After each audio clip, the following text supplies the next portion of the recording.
দক্ষিণ এশীয় অঞ্চলে ক্রমবর্ধমান অস্থিতিশীল পরিবেশ, একাধিক দেশে আন্দোলন, সহিংসতা ও সরকার পতনের মতো ঘটনায় অস্থির আন্তর্জাতিক রাজনীতি। অনেক দেশের নিরাপত্তাও পড়েছে হুমকির মুখে। তাই এমন পরিস্থিতিতে দেশ ও আশপাশের নিরাপত্তা পর্যালোচনায় 4 দিনের বিশেষ বৈঠকে বসছে ভারতীয় নৌবাহিনীর শীর্ষ কর্মকর্তারা।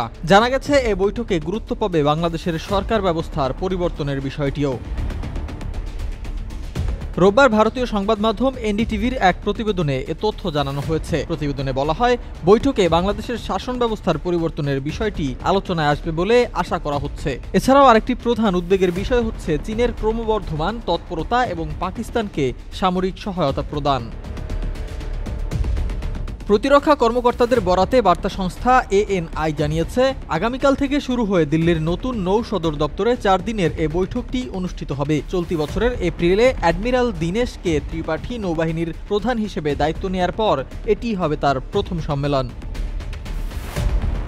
এনডিটিভি আরও জানায়, সম্প্রতি লখনৌতে জয়েন্ট কমান্ডারদের সম্মেলনে অপ্রত্যাশিত পরিস্থিতিতে বা যুদ্ধের জন্য প্রতিরক্ষা বাহিনীকে প্রস্তুত থাকার কথা জানান প্রতিরক্ষা মন্ত্রী রাজনাথ সিং। তার এমন কথার পরপরই এসেছে বৈঠকের ঘোষণা। নৌপ্রধান সব কমান্ডারকে সর্বদা উচ্চ অপারেশনাল প্রস্তুতি বজায় রাখারও নির্দেশনা দিয়েছেন।